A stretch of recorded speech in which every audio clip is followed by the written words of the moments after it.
Quais seriam 3 verdades duras que os jovens precisam ouvir para se tornarem mais bem-sucedidos na Você tem que estar vida? disposto a trocar as coisas que você ama agora pelas coisas que você deseja. E você pode não gostar do preço do que você quer, mas não pode mudar o preço dessa coisa. E há toda essa bajulação que vai e vem para os homens mais jovens, que basicamente desejam que não custasse tanto tempo, ou tanto fracasso, ou tanto risco para chegar onde querem. E então eles basicamente batem os pés e depois se recolhem para seus porões e videogames, e seja lá o que for. Em vez de confrontar sua própria inadequação, porque a primeira coisa que você tem que fazer é dizer: é minha culpa. Tudo o que tenho na minha vida é minha responsabilidade, mas se é sua responsabilidade, também está sob seu controle mudar, porque você não pode mudar o que não controla, e para mim é assumir total responsabilidade. Então esse é o número 1. A segunda coisa é: se você quer mudar seu comportamento, mude suas condições, e uma das coisas mais poderosas que você pode fazer é mudar com quem você se cerca e onde você vive. Então, se você está em um ambiente com pessoas ao seu redor que falam mal de você, ou basicamente reforçam traços ou ações erradas, tem um motivo para eu ter saído de Baltimore e tem um motivo para você ter saído, certo? Sim, sim. Eu fui para onde eu pensei, quero entrar em forma, então estava entre Miami e o sul da Califórnia, que são tipo as capitais do fitness. Vou para um desses lugares porque quero fazer fitness e quero estar entre os melhores. Baltimore não é a capital do fitness, e assim, mudar meu ambiente me permitiu basicamente uma folha em branco para começar a me comportar da maneira que eu queria, sem interferências. Porque muitas pessoas têm interferência em seus arredores, e então acho que muitas vezes você tem que, bem, eu acho isso leva à terceira coisa. Você muda seu ambiente, isso é número 2. A terceira é deletar tudo. Isso não está aproximando você dos seus objetivos. E então eu usei isso, essa regra não mudou na minha vida, que são as 2 perguntas mais frequentes que eu tenho, que eu penso mentalmente, eu provavelmente penso 10 vezes, 20 vezes por dia. É número 1, essa ação, essa pessoa, essa decisão aumentam ou diminuem a probabilidade de eu alcançar meus objetivos. Sim ou não? Isso aumenta ou diminui o fato deste amigo que sempre quer sair. Você jogar meu fantasy futebol aumenta ou diminui a probabilidade de alcançar seus objetivos. E então, é preto no branco. É bem tipo, você sabe. É bem tipo, você sabe o que agora você pode fazer o tipo inteiro. Mas eu não deveria ter. Estou falando sobre vencer. Se você quer falar sobre realização Eu falo e sobre, toda sabe? a alegria e tudo isso, eu não sou a pessoa certa para isso. Porque para você a realização é sobre Para vencer. mim, Esse é o seu hobby. Seu hobby é vencer. Onde algumas pessoas têm hobbies por alegria e realização, você tem hobbies que são para ganhar. gosto de olhar para trás e aproveitar, porque as memórias pagam dividendos no futuro. E assim, o sofrimento dura apenas um momento, mas a memória da conquista dura para sempre. E para mim, adoro olhar para trás. O que eu fiz apenas na medida em que me entusiasma sobre o que está por vir. E então... Então, apague tudo usando essa pergunta. E a segunda pergunta, que é a minha proposta, pode ser a minha pergunta favorita. Talvez seja a minha pergunta favorita em geral, que é: o que seria necessário? E a razão pela qual eu amo essa pergunta é porque ela pressupõe sucesso. Então, se você chega em uma garota que está fora do seu alcance e pergunta: o que seria necessário?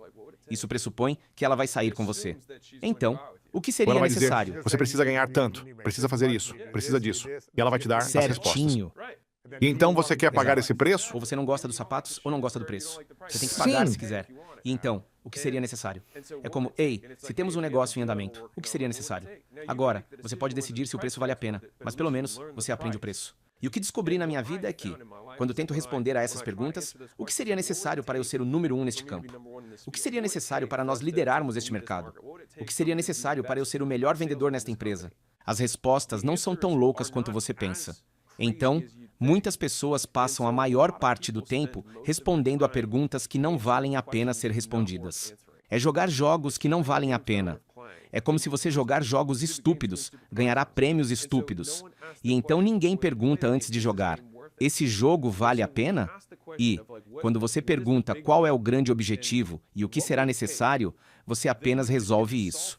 E para mim, é simplesmente ótimo. Se eu sei o que é, então ou eu tenho esses recursos ou tenho que usar minha criatividade para obtê-los. Sim. Mas está sob meu controle.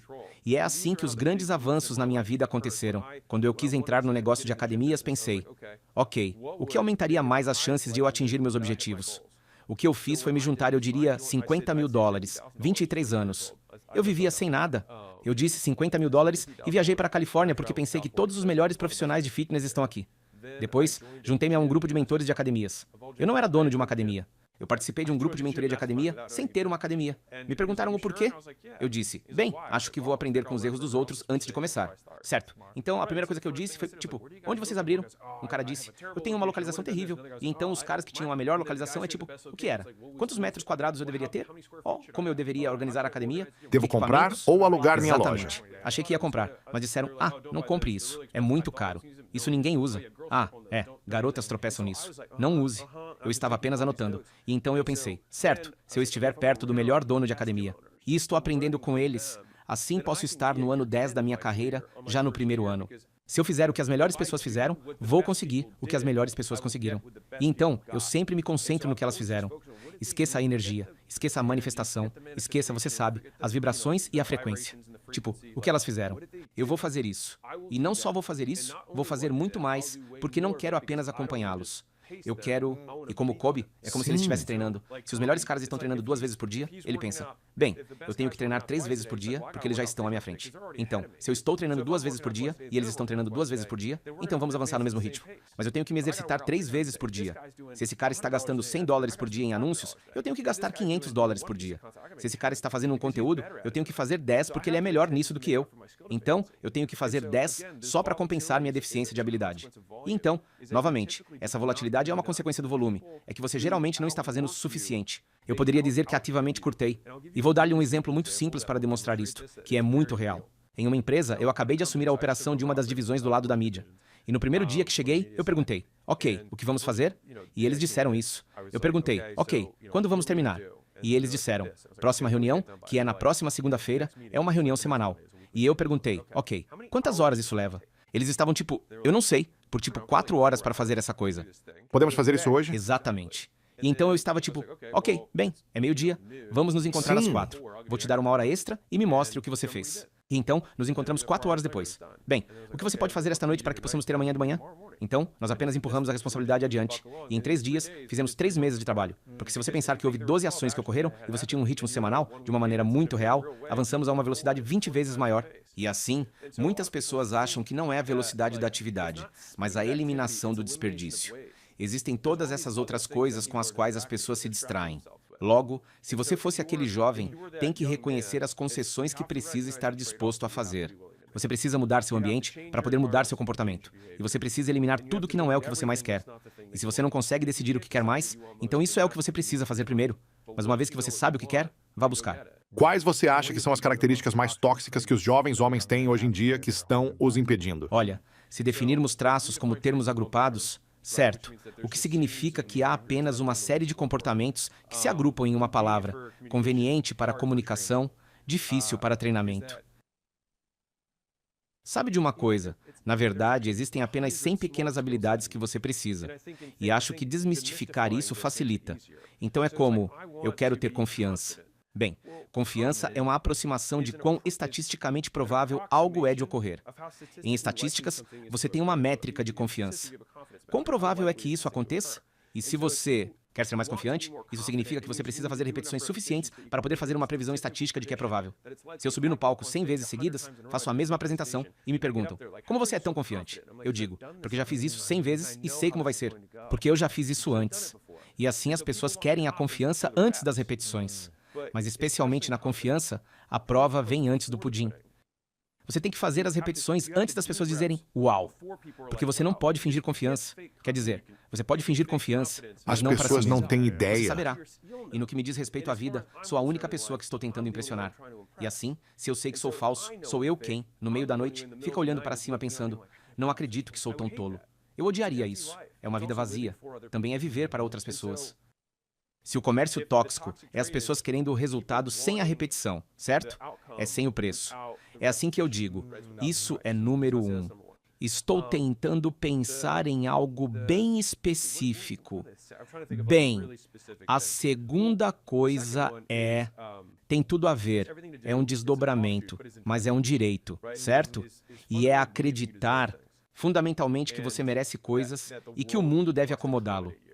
Por que tantas pessoas têm essa crença? Acho que ser pai no sistema escolar tornou possível ter uma sala segura e você pode ter um canto para chorar e, ei, se você acha que 1 mais 1 é 5, tipo, isso é emocionalmente seguro para você, eu não quero que você sinta que é assim.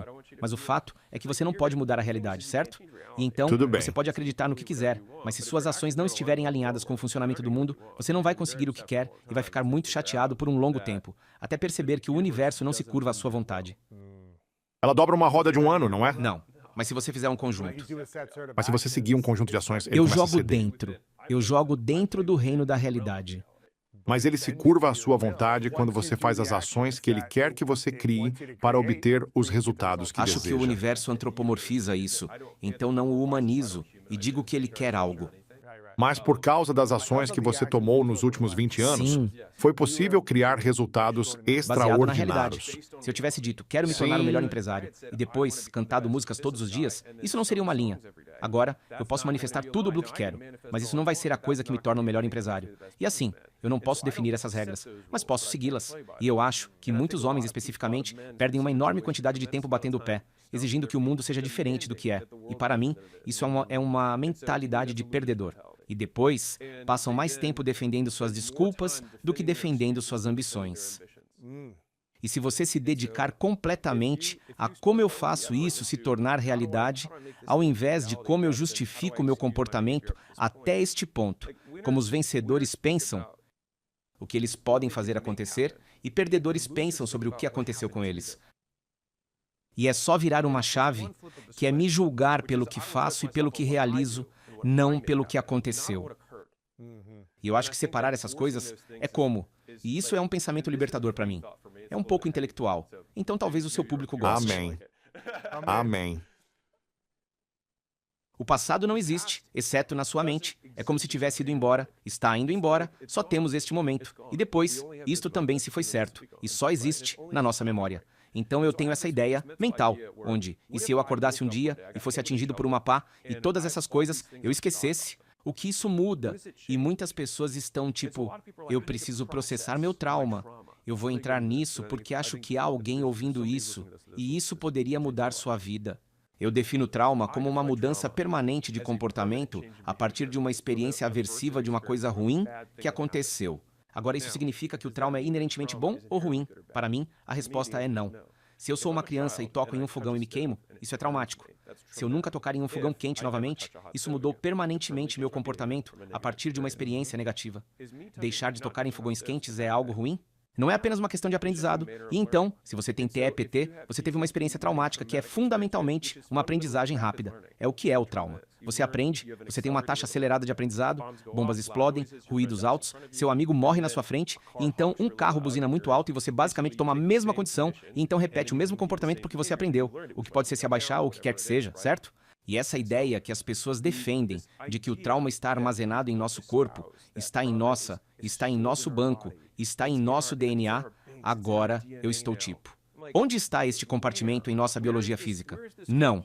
Você aprendeu uma maneira diferente de se comportar em certas circunstâncias. E então, só precisamos nos comportar de maneira diferente. Eu tinha um jovem que estava na minha equipe em uma das empresas do portfólio e eu queria que todos soubessem porque ele era gerente de vendas e ele disse, você sabe, eu tenho alguns demônios que preciso enfrentar. Fiquei arrasado e tipo, o que isso significa? Ele respondeu às vezes, sabe? Eu tendo a me sabotar. E eu apenas disse, você não sabe como se comportar. Em certas condições, você não sabe como agir bem. Então vamos expô-lo a essas condições e depois vamos ensiná-lo a agir da maneira certa. É isso. É só isso. É isso. Terapia de exposição. É isso, terapia de exposição. É assim que você muda o comportamento. Eu estava aprendendo. E então eu trago isso à tona porque eu acho que muitas pessoas estão acorrentadas pela ideia de trauma, em vez de pensar, ok, isso aconteceu. Eu aprendi um comportamento que isso é aversivo para os meus objetivos, torna menos provável alcançar meus objetivos. Então, e aqui está o ponto-chave. Esta é a coisa que você se pergunta, o que posso fazer em vez disso? E então, por exemplo, se você der feedback para alguém, a razão pela qual ninguém ou muito poucas pessoas são boas em dar feedback é que muitas vezes elas insultam ao invés de criticar. Então, se você disser você é ruim nisso ou você estava certo, isso é insultante, mas não diz a alguém o que fazer. Em vez disso, sim. E então a crítica é a diferença entre o desejado e o real. Agora, isso pode ser muito não emocional. Você pode dizer, ei, você disse que ia aparecer todos os dias e você tem chegado atrasado. Ótimo, ok. Então, eu poderia dizer agora, se eu dissesse e por causa disso você é preguiçoso, isso é um insulto. Eu dizendo que isso é a realidade, é apenas olhar para o que podemos observar. Todos nós já estivemos lá, onde o mundo estava contra nós e uma coisa ruim acontece após a outra e você pensa, bem, eu acho que não era para eu estar fazendo isso. Ou eu acho que isso é tipo, o que trouxe você às lágrimas ou trouxe você a, sabe? E a melhor parte sobre esses momentos é que eles ensinam algo novo sobre você.